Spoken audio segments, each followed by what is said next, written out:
Parce que nos douleurs ne sont pas une fatalité et que le silence a assez duré. Bienvenue dans Mensis Santé Féminine, le podcast qui transforme nos épreuves en solutions et nos doutes en force. Je suis Émilie et ici, on parle de nos corps sans tabou et sans détour. Bienvenue dans le podcast Mensis Santé Féminine. Je suis Émilie et aujourd'hui mon cœur bat plus fort parce que je reçois mon miroir, ma force, ma sœur jumelle, Elodie. On partage le même ADN, mais pas que. On a aussi le même combat contre l'endométriose et ensemble, on va briser le silence sur le fait de vivre avec cette maladie. Merci Elodie d'avoir accepté cette invitation. Alors, est-ce que tu te souviens du moment où tu as compris que tes douleurs n'étaient pas normales? Oui, je me rappelle bien. En fait, c'est quand j'ai arrêté ma pilule. Et en fait, au fur et à mesure des mois, j'ai commencé à ressentir des douleurs. Et ces douleurs ont commencé à être invalidantes. Ça a commencé à impacter mon quotidien. Et là, au bout d'un moment, tu sens qu'il y a quelque chose qui ne va pas, quoi. Et même si des spécialistes disent que non, tout va bien, au fond de moi, je sentais que c'était pas normal. Surtout que tu es jeune. Tu es vraiment, normalement, tu dois être au summum de ta forme quand tu as la vingtaine. Et là, tu vois que tu es limité dans des actions quotidiennes simples. Donc là, au bout d'un moment, ouais, tu vois qu'il y a quelque chose qui n'est pas normal. Et comment tu as vécu ton diagnostic?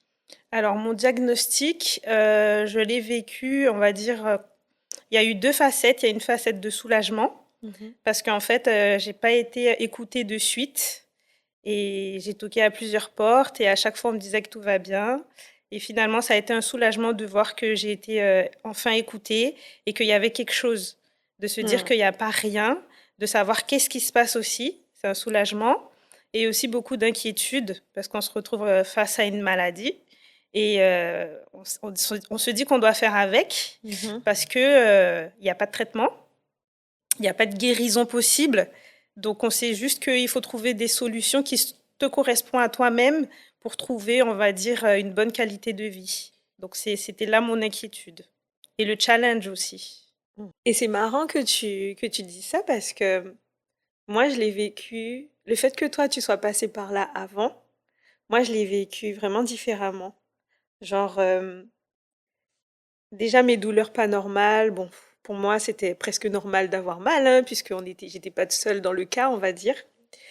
Et quand j'ai su que c'était de l'endométriose, j'ai pas eu ce moment où je me suis dit, ok, qu'est-ce qui va se passer? Parce que le fait de savoir que toi, tu avais déjà posé des mots sur tes douleurs, que tu savais déjà, je me suis sentie moins seule et je me suis dit, ok, j'ai l'endométriose comme ma sœur en fait. Ouais. J'avoue que moi, quand j'ai posé mon diagnostic, c'est la première chose à laquelle j'ai pensé. Je me suis dit, mais c'est obligé qu'Émilie, elle a la même chose. Et quand est-ce qu'elle va le savoir? Comment elle va le vivre? Tu vois, je me posais ces questions-là. C'est dingue, hein? Et je l'ai su comment? C'est mon docteur, c'est mon médecin traitant qui m'a dit que, en fait, à chaque fois, je lui demandais des Antadis. À l'époque, c'est ce que je prenais. J'en prends plus aujourd'hui. Et à chaque fois, je lui disais, je peux avoir une ordonnance d'Antadis? Et il me disait, mais pourquoi? Je lui dis, ben, pour mes douleurs de règles. Ça semble normal. Et Ouais. il me dit, mais c'est pas normal que tu aies mal, je t'envoie faire une IRM. Du coup, il m'a envoyé faire la première, je me rappelle, on n'avait pas vu de lésion d'endométriose. Un an après, il m'a dit, je te renvoie faire une IRM. Donc, merci à ce médecin traitant. Et là, ils ont vu les lésions d'endométriose. Ok. Et là, je me suis dit, ok, ben on met un mot sur la douleur et en fait, j'ai la même chose que ma sœur. Et toi, est-ce que le fait d'être jumelle, ça a changé ta perception de la maladie? Comme moi, finalement, hein, parce que... Pas tant, parce que je dirais plus que ça m'a un peu embêtée, parce que qu'on se Ouais, retrouve toutes les deux dans cette situation. J'aurais préféré évidemment qu'on l'ait pas. Voilà, la maladie, c'est une maladie, hein, ça reste une maladie.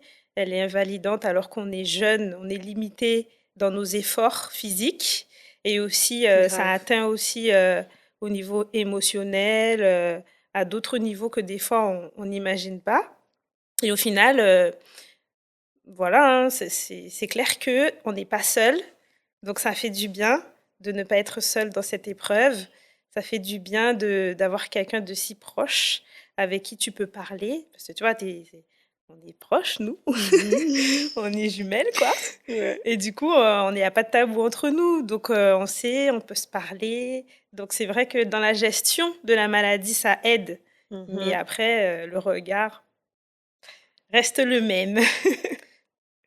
Ouais, franchement, je me dis, est-ce qu'on pourrait se dire que finalement, on souffre moins quand on est à deux à comprendre ce que l'une et l'autre vit? Mais si, clairement. Je Ouais. pense. Et puis c'est un peu le reflet de toute notre vie, hein. Mhm. Les rentrées scolaires Ouais. étaient moins lourdes Moins parce qu'on flippante. était deux. Ouais, tu vois, moins flippantes. Les nuits, c'était genre soirée pyjama tous les soirs. Tu vois, tout dans notre vie est un peu dilué, on va dire, le fait qu'on soit toutes les deux. Donc, ouais, le fait qu'on soit toutes les deux dans cette galère, ben on va dire que le fardeau est un peu moins lourd à porter. Ouais. Moi aussi, je l'ai senti comme ça. Parce que quand je parle avec des personnes qui ont su qu'elles avaient de l'endométriose, je sens vraiment cette solitude, cette errance de déjà de pas comprendre tout de suite ce qui se passe, mais aussi ce que ça implique et comment elles vont le gérer. Alors que je trouve que nous, on a tellement été de toute manière fusionnels, donc on est toujours tout au courant de tout ce qui se passe dans nos vies. Et finalement, par rapport à l'endométriose, on a été perdus quand même un moment, comme tu disais, ton diagnostic a mis du temps à arriver, Mm. mais on s'est toujours senti soutenus en Ouais, fait. c'est vrai. Ouais, on a peut-être pas senti la solitude aussi intensément que ça aurait pu l'être, Ouais, quoi. clairement. Et c'est vrai que l'endométriose est imprévisible. Comment est-ce que tu gères les crises aujourd'hui? Qu'est-ce que tu as mis en place pour ton bien-être naturel dans le quotidien, par exemple?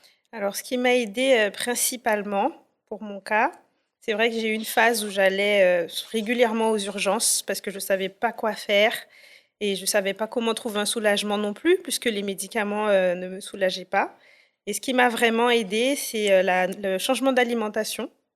Donc, j'ai commencé, petit à petit, hein, j'ai pas tout fait d'un coup, mais petit à petit, j'ai commencé à remplacer des aliments qu'on dit inflammatoires Ouais. par des aliments, qui sont, plus favorables. Par exemple, les produits laitiers, j'ai remplacé le lait, par exemple, par des laits végétaux. J'ai remplacé, tout ce qui est le gluten par, d'autres, flocons d'avoine, des choses Mhm. comme ça.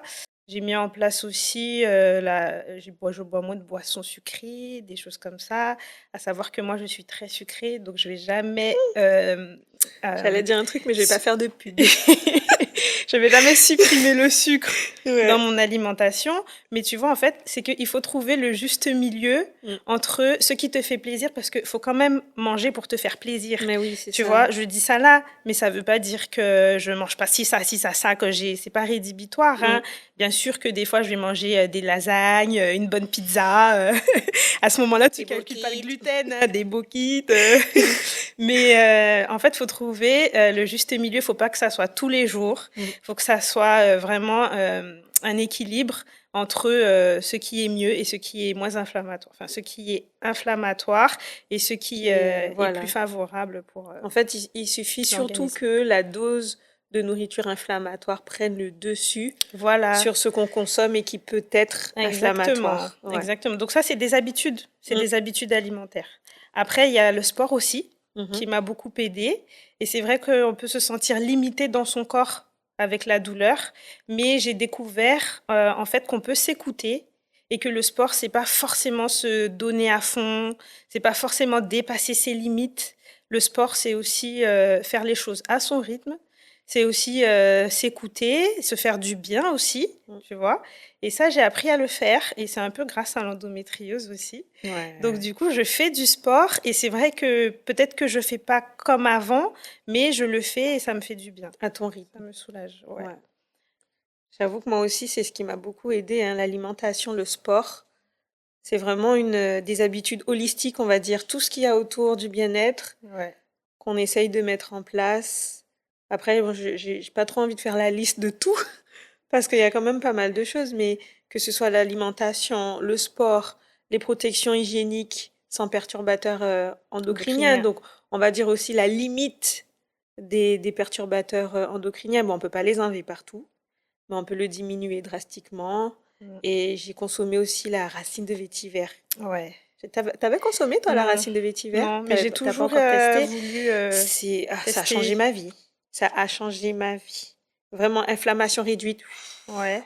J'ai l'impression que c'est les pompiers. Tu viens, tu mets la C'est mousse vrai? blanche là. Ah ouais, mais ça change, hein. C'est Incroyable. le camari, c'est ça? Non, Ouais, c'est c'est ça, ça? c'est la racine de vétiver, le camari. C'est la même chose. Mm. Donc voilà.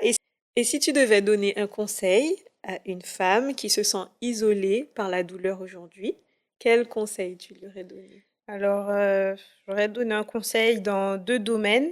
Déjà, si elle se sent isolée au niveau, on va dire, médical, Mhm. c'est-à-dire qu'elle frappe à des portes et qu'elle n'est pas entendue, parce que je suis sûre qu'il y en a encore, Mm.